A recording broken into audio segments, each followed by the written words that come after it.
everybody, peace and harmony here today. Looking at a little bit more of the details, the face of the covert narcissist. Now, this is a largely unexplored topic and subtype of the narcissist personality disorder. Much of the overt narcissist gets a majority of the attention just because it's so easy to identify the obvious narcissist, the arrogant, conceited, selfish, remorseless sort of domineering person who is just kicking butt and taking names. Basically, is their personality type, and they manipulate others, they exploit others. They move very quickly within relationships, and some of the main issues that they tend to have a secret life that they don't share with a lot of other people, so that the way that they appear to one person, they might be a whole different sort of approach with another, very different at work versus how they are at home. And they have basically a mask that they share, that they utilize in different situations. They create this mask, they create this persona, they create this personality based on the requirements of that situation. So it's almost like there's a disintegration of this type of person, but generally they're very fake, and they're not very loyal to people. And so if you're trying to count on these types of people, either a covert or an overt narcissist, and you've been betrayed, it's not your fault. There's something going on with these people and the way that they're wired, the way that their brain works, processes things and things that they need in their everyday life to feel like they're being themselves, which is generally disingenuous, which is usually very unauthentic and can just change in a moment's notice. Now, the covert narcissist is a little bit more sly, stealthy, very subtle, does not have a lot of the outward manifestations, outward signs. It's not easily recognized, usually for some time on down the road.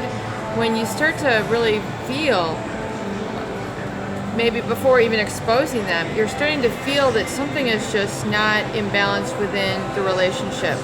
Something is not acknowledged, or something is not being followed up on in terms of their promises that they make to their partner in a long-term relationship. The person may be, kind of sulk out of responsibilities, may be extremely quiet, very uncommunicative, and is almost too pure, too innocent, too good, too goody two-shoes, and also to not carry their weight in the relationship. And this can be quite disconcerting, I think, really, in terms of a lack of what they're providing in the relationship, be it energy, excitement, stimulation, planning. It's usually the other spouse is feeling like the other spouse is not carrying their weight in the relationship, and they might be present, but they're not like fully present. It's almost like they've shut down, and they do this as a manipulative ploy in order to have more of their needs met. So it's almost like, you're going to satisfy my needs by default. Like, since I'm not doing anything, you're going to have to do everything, and you're going to have to carry everything that's required. You're going to have to wear all the hats in the relationship. You're going to have to be the one to take care of the kids here. You're going to have to plan our move here. You're going to have to take charge here. And meanwhile, it frees them up. It frees up the the covert narcissist. It's a tongue twister. It frees up the overt narcissist to really, manipulate them, but it also frees up a lot of their time and attention to be able to wander and very stealthily kind of have other, I want to say, fantasy life, other affairs, other sort of, what's the word that I'm looking for? Fetishes, even, that they're not exploring or they're not opening up with their spouse. and they're kind of like going off. It gives them the ability to go off on a tangent and have this sort of hidden agenda or hidden life that, meanwhile, the spouse or family or any of their close friends, if they even have friends, if they will even be able to acknowledge. And they might seem very ineffective, inefficient as people, very dysfunctional, when they're actually quite high functional. For example, they can be very highly intelligent, the president of their class, have an excellent job, high-paying job, yet they don't wear nice clothes, or like they drive a really beat-up car. They drive a very beat-up bicycle, or just like they appear kind of disheveled, very unassuming, almost like they are out of character for themselves and their abilities. And the overt narcissist does this as a manipulative ploy to kind of shrink away from their responsibilities, or really kind of keeping up their end of the functionality of the relationship. So people are apt to dismiss them, and so it gives them the ability, instead of being an equal partner on equal footing with their spouse, which they should be, it helps them create kind of an imbalanced playing field, so that the spouse is being manipulated to doing more than what she's comfortable with or he's comfortable with, and it creates this really sort of distressing situation, especially for the victim of the overt narcissist, because they're often clueless, and they're often left spending countless hours, countless weeks, countless months, countless years just trying to figure out what they can do to get them to communicate, to open up, to take part, when in essence they're really just utilizing these deficits, these communication deficits, as a way to manipulate the situation and give them the ability to have a secret life while appearing more innocent, more pure, guileless, almost so aloof that they can do no wrong, when usually the opposite is true. They're not providing the very specific qualities that are needed in the relationship, in terms of being able to give their 2 cents. They're withholding their 2 cents. They're withholding their thoughts. They're withholding their intelligence. They're withholding their wisdom. They're withholding certain activities that they should do, and they will maybe provide a lot of excuses, like I don't want to push myself, or I know my limits, when they're really just maybe in like not going to the doctor. So they try to cause people to feel worried about them, so people are constantly having to think about them through more worry, and like, do I have to make all your doctor appointments for you? So it creates an unhealthy sort of pressure on the spouse to have to kind of fill the void. And when you have a very practical spouse, I mean, at first it's very stimulating and very energizing for them, but it eventually causes quite a bit of burnout in the relationship, and then it's just basically going to either wither away, or it can be a very hazardous and dangerous situation, and then it just causes the person to go crazy in terms of like doubting themselves and wondering what can I do here, and they end up feeling like resourceless and just to a shutdown. They feel like they're at their end of their rope, and it's very hard to get these people to open up, because they're just so shut down and have such a tight shell that you really can't get into it, and they creates a lot of people. It'll create the need for everyone around them to provide everything that is kind of lacking, so they don't have to do it. So if you're involved with this type of covert narcissist, take heed to protect yourself, protect your energy, protect yourself like a natural resource, like a fossil fuel. I mean, do not tap into your natural inclination to help them. Try to break that habit. Try to pull back. Try to conserve your energy and try to redirect it to yourself.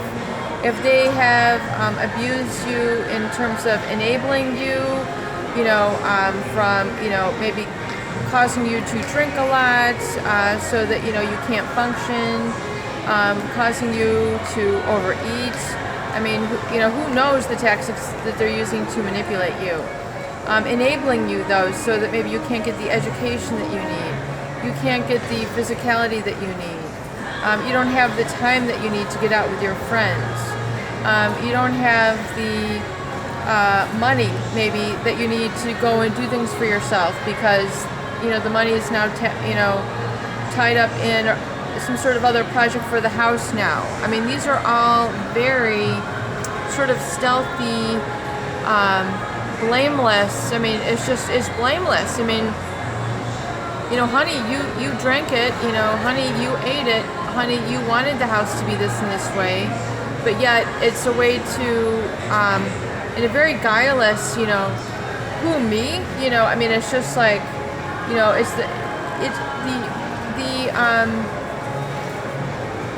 the covert narcissist is the one who you'd least expect to have done anything wrong. I mean, they're almost so inactive that it's like, who, me?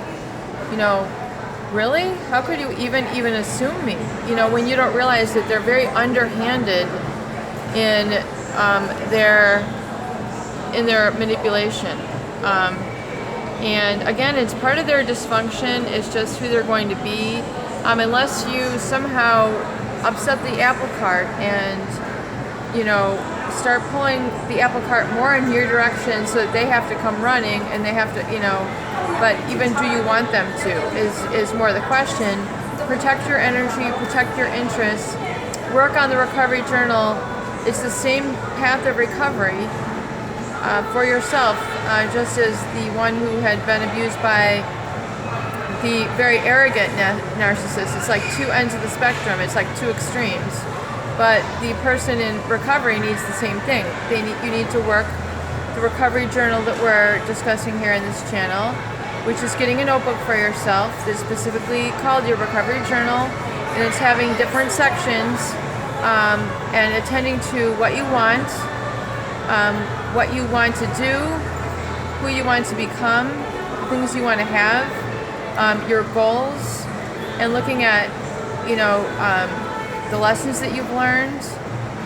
Also, what have I been procrastinating on? These are all different sections you want to begin to fill in with your recovery journal.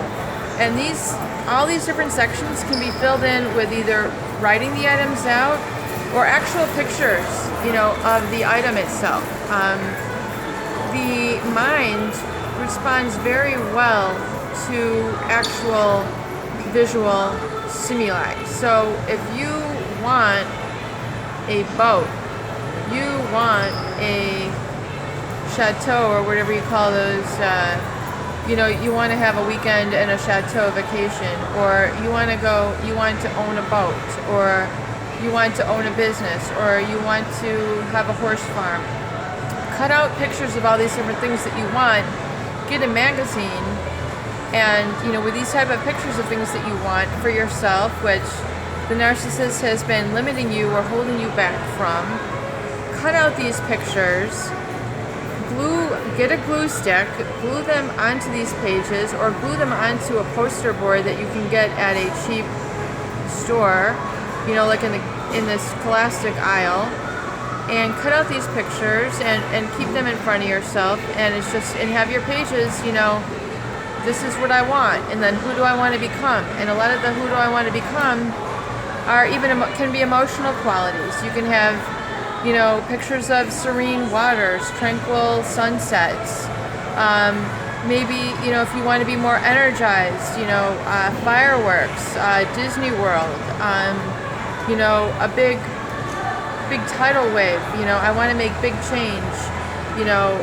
Have pictures that represent those sort of feelings and experiences that you want to have around you. Maybe you want to get into photography that can help you develop and even come to terms and really help verbalize some of these things that you want. Because what I find is a lot of people who have suffered extreme emotional abuse from a narcissist, and it's very hard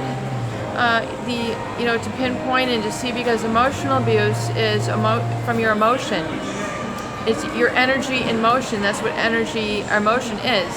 Energy in motion, energy in motion. And emotional abuse is sometimes very hard to see. We know when we're being shamed, guilted, causing to fear. Those are some of the precipitating events. But the scars, which are within, can be healed and they can be resolved and overcome. But it's very difficult then seeing like a physical abuse. So like physical abuse is a bruise, a wound, leaves a scar. I mean, if you injure your knee, that's a wound. Emotional wound is very different. It's in your emotional body. And overcoming these can, of course, be accomplished, but it's going to take some work, attention, being kind and patient with yourself, and working using tools, recovery tools, specifically for the wound itself, such as we discussed with the recovery journal. So I hope these tools and videos help and explain some things. Peace and harmony here with you here today. Love you. Please share and subscribe for more great tools, videos, and discussions, and make it a beautiful day.